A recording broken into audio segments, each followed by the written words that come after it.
Story this evening in the ongoing search for Nancy Guthrie. The Pima County Sheriff's Department says the suspect's clothes may have been purchased from Walmart, but they're not exclusively available at that store. DNA was run through a national database, but unfortunately there was no match to any of the roughly 22 million samples. It's a devastating end to what police thought was their most viable lead, and it comes 17 days since the 84-year-old mom of Today host Savannah Guthrie was abducted from her Tucson home.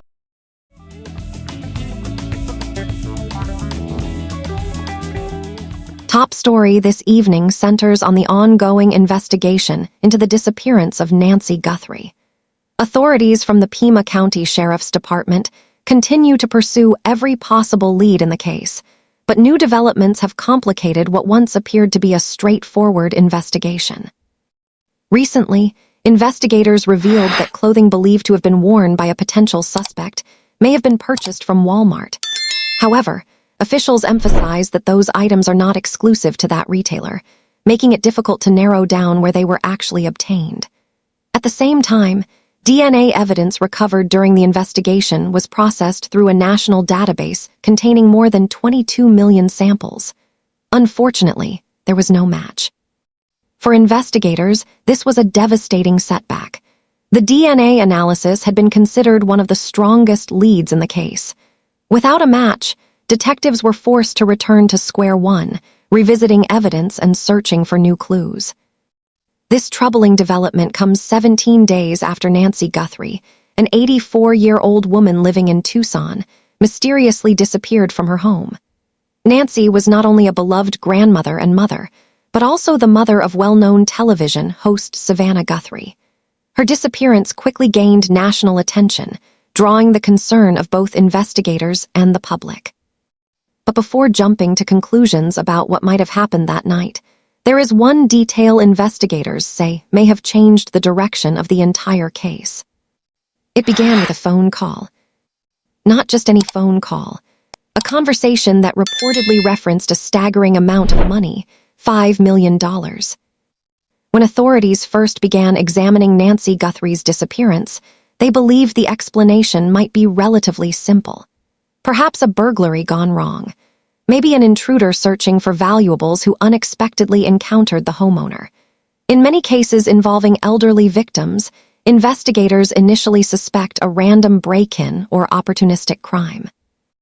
Early evidence appeared to support that theory. Nancy's home showed signs of disturbance. Security cameras that normally monitored the property had been damaged or disabled. By the following morning, Nancy herself was gone. There were no clear witnesses, no obvious suspects, and no immediate signs pointing to where she had been taken. At first glance, the case looked like many others detectives have handled before, an unknown intruder entering a home under the cover of darkness. Investigators began their work by asking a simple question: who broke into that house? But as detectives started examining digital evidence connected to the case, something unusual appeared within phone records. Buried among hundreds of ordinary calls and messages was a conversation that stood out immediately to analysts. During that call, someone mentioned a very specific number, $5 million. That figure caught investigators' attention instantly. The call was not placed by a random stranger. Instead, it came from someone connected to Nancy Guthrie's personal world, someone who had already appeared on investigators' early timeline of events. Suddenly, the case began to look very different. Why would anyone mention a demand for $5 million? That type of sum suggested something far more deliberate than a simple burglary. It suggested planning, coordination, and most importantly, it suggested that whoever made that demand believed someone might actually be able to pay it. For detectives, that realization carried serious implications. Nancy Guthrie was not just an anonymous resident living quietly in Arizona. She was the mother of Savannah Guthrie, a prominent television journalist known to millions of viewers across the country. Her family had a public profile. Her connections were widely known. Investigators now had to consider a troubling possibility. Whoever targeted Nancy may have known exactly who she was. As authorities examined the mysterious phone call more closely, the situation became even more unsettling. The conversation did not simply reference money. According to sources familiar with the investigation, it appeared to connect back to someone within Nancy Guthrie's extended family circle. The name investigators reportedly encountered in connection with that phone call was Tommaso Schiene, Nancy's own son-in-law. At first, the idea seemed almost impossible.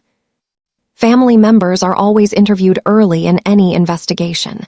Detectives typically begin by speaking with those closest to the victim. It is standard procedure. They look at spouses, children, neighbors, friends, and anyone who might have had recent contact with the individual. In most cases, these interviews simply help investigators build a timeline. But seeing a family member's name connected to a conversation involving millions of dollars was something entirely different. Now investigators faced a far more complicated question. Was Nancy Guthrie taken by a stranger? Or could someone much closer to her have been involved? Adding to the mystery was the timeline surrounding the night Nancy disappeared. Security cameras positioned around the property had been damaged, more than one of them. This detail suggested a level of familiarity with the house. Whoever disabled those cameras appeared to know exactly where they were located. It did not look random. Investigators believe that whoever entered the property had a clear understanding of the layout. They knew which devices needed to be disabled to avoid being recorded. Meanwhile, neighbors reported hearing nothing unusual during the night. No shouting. No signs of a struggle. No obvious disturbance. The neighborhood remained quiet and dark. Yet inside the house, investigators later discovered small pieces of evidence suggesting that some type of confrontation may have occurred. As forensic teams continued examining the home, analysts began reviewing digital records, phone activity, financial transactions, and communication patterns. Thousands of data points were analyzed carefully. Most of the information appeared routine, until the moment analysts discovered that phone call referencing $5 million. At first, investigators considered the possibility that the call might be unrelated. Coincidences can occur in complex investigations. But when detectives mapped the connections between the individuals involved in that conversation, the network began circling back toward Nancy's personal world, toward people who had direct access to her life. That discovery forced investigators to reconsider everything they thought they knew about the case. Because if the phone call truly linked someone inside the family circle to discussions about millions of dollars, then Nancy's disappearance might not have begun with a random break-in at all.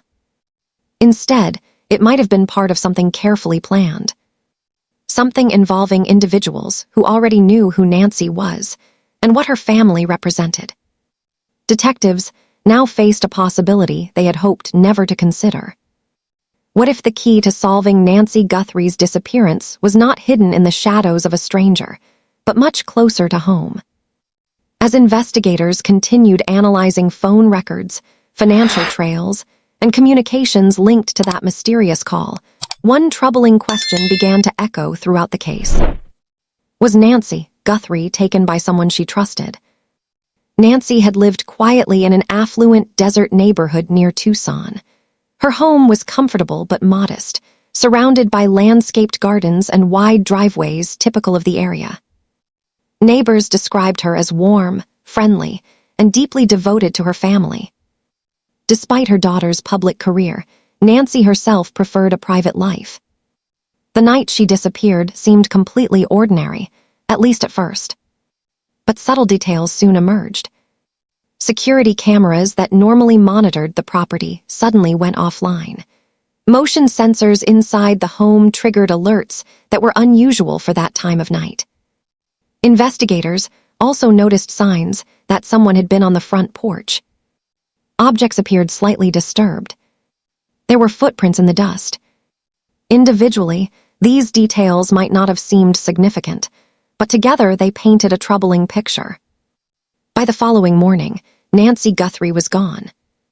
There was no note, no ransom demand, no explanation for where she might have gone. Her disappearance was sudden, complete, and deeply puzzling. Investigators quickly realized that this was not a simple missing person case. Someone had entered the property with clear intention, and whoever did it had taken steps to avoid detection. The damaged cameras were perhaps the most telling detail. When detectives examined them closely, they determined the damage was deliberate. Several cameras had been smashed or removed entirely. The pattern was precise, not random. This suggested planning. Whoever disabled those cameras had thought ahead. They knew where the devices were located. They knew how to move around the property without drawing attention. That level of familiarity raised serious questions. It suggested the person responsible may have known the house well. And then there was the mysterious phone call referencing millions of dollars. Combined with the destroyed cameras and Nancy's sudden disappearance, the call added another layer of complexity to an already baffling case. According to information pieced together by investigators, Tommaso Scianni, the son-in-law, was reportedly the last person known to have seen Nancy before she vanished. The implications were profound. Was the phone call merely a coincidence? Or did it point toward something much more serious? Authorities have not yet announced any official conclusions, but investigators continue examining every possible lead. For now, the central questions remain unanswered. Who had the knowledge to disable multiple security cameras? Who had access to Nancy during the critical hours before she disappeared? And who might have had a motive to discuss such a large amount of money around the same time? Each new discovery adds another piece to the puzzle. But the story is far from complete. For the public watching this investigation unfold, the mystery continues to grow. What really happened to Nancy Guthrie? Who had the opportunity? And what were the true motives behind her disappearance? As investigators continue searching for answers, one thing is certain: the truth is still out there. And when it finally emerges, it may reveal far more than anyone expected.